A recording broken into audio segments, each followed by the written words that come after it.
Hello, people. How are you? Hope you all are well and safe from the COVID. And today we are going to discuss section 195. Section 195 is a section for the TDS of non-resident and the foreign company. जब हम non resident and foreign company को payment करते हैं then there is a requirement under section 195 for the deduction of TDS. Along with section 195 में हमारे पास provision है form 15CA and the 15CB.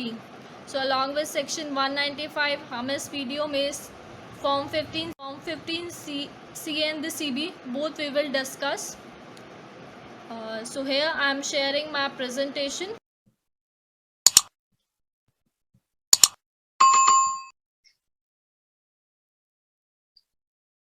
Section 195 आपने देखा होगा तो जनरली हमारे सेक्शन है जो जनरली हम यूज करते हैं 194J professional payment, 194C contractual payments, 194H commission payment, 194 identity payment.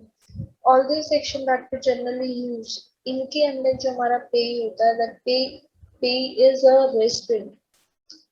But जब हमें ये सब पेमेंट नॉन रेस्टोरेंट को करनी है then we are required to check out the section 195. Section 195 is a registry section for the payment to the non-resident. Why I'm saying the registry?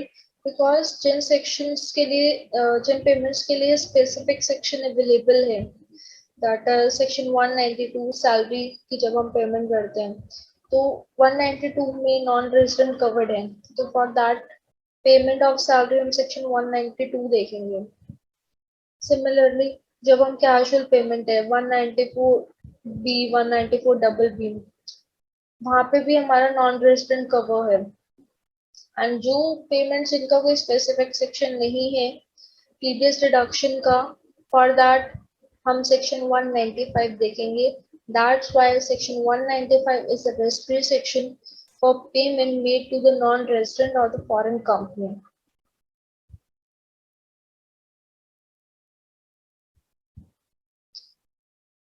Now starting with section 195 subsection 1, firstly I'm reading this, then we will bifurcate the provision. Any person responsible for paying to a non-resident not being a company or to a foreign company. कोई person जो payment कर रहा है non resident not being a company या foreign company को. Any interest not being interest referred to in section 194 LB, LC or LD, or any other sum chargeable under the provision of this act shall at the time of credit of such income to the account of pay or at the time of payment therein in cash or by issue of check or draft or any other mode, whichever is earlier, deduct income tax thereon at the rate in force. Who will be the payer in this section? Payer can be any person responsible for paying to non-resident or foreign company. कोई भी person हो जो non resident या foreign company को payment कर रहा है. अब वो पर्सन रेजिडेंट भी हो सकता है और नॉन रेजिडेंट भी हो सकता है. जैसे अगर रेजिडेंट पेमेंट कर रहा है नॉन रेजिडेंट या फॉरेन कंपनी को देन ये सेक्शन एप्लीकेबल होगा. चाहे अगर नॉन रेजिडेंट दूसरे नॉन रेजिडेंट को पेमेंट कर रहा है और फॉरेन कंपनी को पेमेंट कर रहा है then also this section will get attracted. Non-resident means, for example, एक नॉन रेजिडेंट ने दूसरे नॉन रेजिडेंट को प्रॉपर्टी ट्रांसफर करी है and that property is situated in India. जब प्रॉपर्टी इंडिया में सिचुएटेड है तो that income shall be deemed to accrue or arise in India. तो जब एक नॉन रेजिडेंट ने दूसरे नॉन रेजिडेंट को प्रॉपर्टी सेल करी है तो इस केस में नॉन रेजिडेंट को रिक्वायर्ड है कि पेमेंट करते टाइम वो टीडीएस डिडक्ट करेगा अंडर सेक्शन 195. तो अब उस नॉन रेजिडेंट के ऊपर लाइबिलिटी है टीडीएस डिडक्शन की. इसका कोई इफेक्ट नहीं है कि वो इंडिया में रहता है या नहीं रहता, उसका कोई प्लेस ऑफ बिजनेस है या नहीं है. उसका कोई बिजनेस कनेक्शन है या नहीं है। वो नॉन रेजिडेंट है देन ऑल्सो वो एक दूसरे नॉन रेजिडेंट को पेमेंट कर रहा है, तो 195 में लाइबिलिटी अराइज होती है। पेई कौन होगा? As I already told, payee can be non resident, not being a company और foreign company. Non resident not being a company का मतलब ये होता है कि non resident not being a company means foreign company चाहे रेजिडेंट हो चाहे नॉन रेजिडेंट हो, वो दोनों केसेस में सेक्शन 195 में कवर होती है। और जो अदर केसेस है means other person other than company, वो तभी कवर होंगे अगर वो नॉन रेजिडेंट बनते हैं इंडिया में। नेचर ऑफ पेमेंट क्या होनी चाहिए? नेचर ऑफ पेमेंट इंटरेस्ट हो सकती है, any other sum chargeable under the act. Any other sum chargeable means can be it's professional payment, contract की पेमेंट, रेंट की पेमेंट, कोई भी सम जो चार्जेबल है अंडर द एक्ट, वो इस सेक्शन में कवर्ड है, excluding salary. As I already told, salary के लिए सेक्शन 192 है हमारे पास, उसके अंदर नॉन रेजिडेंट कवर है, तो सेक्शन 195 नहीं लगेगा। Interest in section 194 LB, LC और एलडी, ये भी स्पेसिफिक प्रोविजन है जिसमें 5% गिवन है, तो उसके ऊपर भी सेक्शन 195 एप्लीकेबल नहीं होगा। टीडीएस कब डिडक्ट करेंगे हम? TDS shall be deducted at the time of crediting और payment whichever is earlier. जैसा हमारे पास अदर सेक्शंस में है कि अगर हमने उस अमाउंट को किसी सस्पेंस अकाउंट में क्रेडिट कर दिया है या जस्ट लाइक पेबल अकाउंट में क्रेडिट कर दिया है, it shall also be deemed that हमने क्रेडिट कर दिया उसी के अकाउंट में, तो उस पॉइंट पे टीडीएस डिडक्शन की लायबिलिटी अराइज हो जाती है। Now what is the rate for the deduction of TDS? TDS जो हमारा डिडक्ट होगा at the rate in force. अगर हम रेट इन फोर्स को चेक करें, सेक्शन 2 डिफाइन करता है रेट इन फोर्स को कि जो रेट प्रिस्क्राइब होगा फाइनेंस बिल में, मीन्स फाइनेंस एक्ट में जो रेट प्रिस्क्राइब होगा, जो हमारा प्रिस्क्राइब होता है schedule 1 part 2 of the finance act, वहां से देखेंगे। और डीटीए, डीटीडबलए, जो डीटीडबलए are treaties between the country में, सब जिस कंट्री के नॉन रेजिडेंट है, मीन्स आप जिस पर्सन को पेमेंट कर रहे हैं वो जिस कंट्री का रेजिडेंट होगा और इंडिया के साथ आप दोनों का डीटीडबलए चेक करेंगे, उसके अंदर जो रेट है उसको चेक करेंगे। देन जो एक्ट में फाइनेंस एक्ट में देन डीटीडबलए में जो सा भी बेनिफिशियल रेट होगा सीसी के लिए, टीडीएस उस रेट पे डिडक्ट होगा। सो टीडीएस हम किस पे डिडक्ट करेंगे? रेट इन फोर्स, जो रेट फाइनेंस एक्ट में है, जो डीटीए में है, which ever is lower beneficial होगा, उस रेट पे टीडीएस डिडक्ट किया जाएगा। नेक्स्ट कुछ हाइलाइट्स हैं कि that there is no threshold in this section.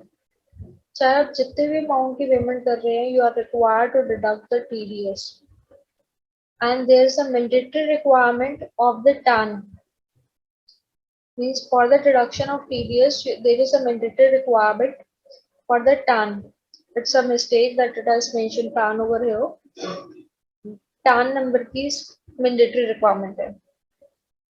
Next है, अगर सेक्शन 195 में टीडीएस डिडक्ट नहीं हुआ, then there is a disallowance under section 40 AI, means अगर आपकी इनकम पीजीबीपी हेड में कंप्यूट होती है, बिजनेस हेड में कंप्यूट होती है, और अगर आप ऐसे एक्सपेंस का एक्सपेंडिचर क्लेम करते हैं जिसमें टीडीएस अंडर सेक्शन 195 डिडक्ट होना था और आपने डिडक्ट नहीं किया है, या आपने डिडक्ट कर लिया है लेकिन गवर्नमेंट को पे नहीं करा है till the due date of filing the return of income, तो वो आपका 100% एक्सपेंस डिसअलाउ हो जाएगा।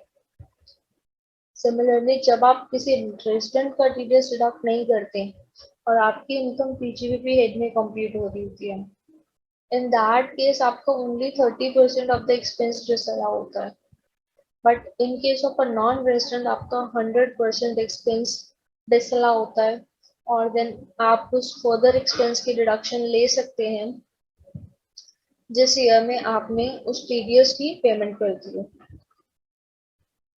नेक्स्ट, पेई। पेई can B Indian branch of foreign bank or a company.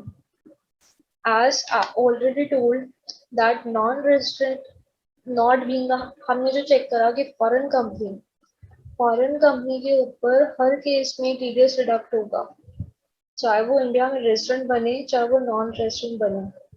Similarly जो हमारा फॉरेन बैंक की इंडियन ब्रांच होंगी वो है तो फॉरेन ही company, their status is always a foreign company और फॉरेन बैंक।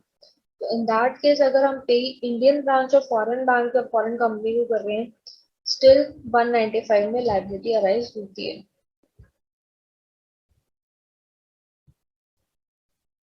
नेक्स्ट है section 195(2). Before starting this further provisions, अगर हम देखें, लेट्स सपोज किसी रेजिडेंट ने किसी नॉन रेजिडेंट ने एक प्रॉपर्टी सेल करी है जिसके लिए एक रेजिडेंट उसको पेमेंट कर रहा है। resident person is paying to the non-resident. अब नॉन रेजिडेंट ने प्रॉपर्टी तो सेल करी, लेट्स सपोज 1 करोड़ की प्रॉपर्टी उसने सेल कर दिया, तो टीडीएस, और उसने 50 लाख की परचेज करी है, let's suppose index cost of acquisition उसकी 70 लाख रुपीज आती है, तो उसका कैपिटल गेन्स उस नॉन रेजिडेंट का बना 1 करोड़ माइनस 70 लाख, देन उसका 30 लाख रुपीज का कैपिटल गेन्स बना। तो पेयर जब टीडीएस डिडक्ट करेगा तो किस अमाउंट पे करेगा, 1 करोड़ पे करेगा या कैपिटल गेन्स 30 लाख पे करेगा? जो पेयर है वो टीडीएस डिडक्ट करेगा 1 करोड़ रुपीस के ऊपर, बिकॉज ये जो इंडेक्स कॉस्ट ऑफ एक्विजिशन उसने निकाली, कैपिटल गेन्स की कॉम्प्यूटेशन करी, तो नॉन रेजिडेंट अपने हैंड पे करेगा। तो जब हम जिस अमाउंट की पेमेंट कर रहे हैं हमने उसके ऊपर टीडीएस डिडक्ट करा। सिमिलरली जब हम रेजिडेंट का केस देखते हैं, उसके केस में बेबी हम जिस अमाउंट को पेमेंट कर रहे होते हैं उसी अमाउंट पर टीडीएस डिडक्ट करते हैं। लेट्स सपोज जब हम किसी नॉन रेजिडेंट, जब हमारा पे रेजिडेंट होता है, हम किसी रेंट की पेमेंट करते हैं, तो हम जितने भी अमाउंट का रेंट पे करते हैं उस अमाउंट के ऊपर टीडीएस डिडक्ट करते हैं। हम ये कभी फर्दर कैलकुलेशन नहीं करते कि तक उस पर्सन की रेंट की इनकम होगी, देन 30% वो स्टैंडर्ड डिडक्शन लेगा, देन अगर कोई इंटरेस्ट की कैलकुलेशन है, इंटरेस्ट उसने पे करा है तो माइनस करेगा, म्यूनिसिपल टैक्सेस माइनस करेगा। वो हम कभी भी उसकी कैलकुलेशन नहीं करते, जो अमाउंट हम पेमेंट करते हैं हम उस पर टीडीएस डिडक्ट करते हैं। सिमिलरली यहाँ पे भी हम लोग यही करते हैं, जितना अमाउंट हम लोगों ने पे करा है हम उस पर टीडीएस डिडक्ट करेंगे, तो नॉन रेजिडेंट के हैंड्स में जो कैलकुलेशन है वो खुद करेंगे वो। Now section 195 subsection 2. Section 195 to 195 subsection 2 says जो पेयर है, pair can make an application to the assessing officer for the lower withholding tax certificate, and section 195 subsection 3 provides कि pay may apply for the nil withholding certificates. What is this lower withholding certificates and nil withholding certificates? Just like हम जैसे कि अभी हमने case discuss करा कि अभी जो टीडीएस डिडक्ट वो पूरा का पूरा 1 करोड़ जो उसने सेल कंसिडरेशन पे करी है उसके ऊपर डिडक्ट हुआ है। तो इससे क्या हुआ, जो नॉन रेजिडेंट की इंडिया में चार्जेबिलिटी बनी 1 करोड़ माइनस 70 लाख 30 लाख की बनी, बट उसका जो टीडीएस डिडक्ट हो रहा है वो 1 करोड़ उसके ऊपर डिडक्ट हो रहा है। For this appropriate portion means exactly किस अमाउंट पे टीडीएस डिडक्ट होना चाहिए या जो एप्रोप्रिएट रेट है वो रेट पे डिडक्ट होना चाहिए, तो वो सबके लिए मीन्स पेयर और the pay in the appropriate section AO को एप्लीकेशन दे सकते हैं, तो एओ सब फैक्ट्स को देख के, सब डॉक्यूमेंट्स को देख के lower withholding tax certificates provide करता है। रिसेंटली 195 सबसेक्शन 2 का एक फॉर्म भी नोटिफाई हुआ था, फॉर्म 15E, जिसमें पेयर एप्लीकेशन दे सकता है to the AO. Section 195 subsection 4 provides the validity of the certificate, कि जो सर्टिफिकेट उसने प्रोवाइड करा उसकी वैलिडिटी कब तक रहने वाली है। Section 195(5) provides that the CBDT can make further rules. In Section 195 subsection 6, the subsection provides that कि जो person payment कर रहा है, then that person is required to some information in the prescribed form. What are that prescribed form? The prescribed forms are Form 15C and the Form 15CB. What exactly this 195 subsection 6 says that we are going to check in the next video along with the details of the Form 15CA and the 15CB. Till the time, thank you so much for watching this video. You can also follow me on the Instagram and the LinkedIn too.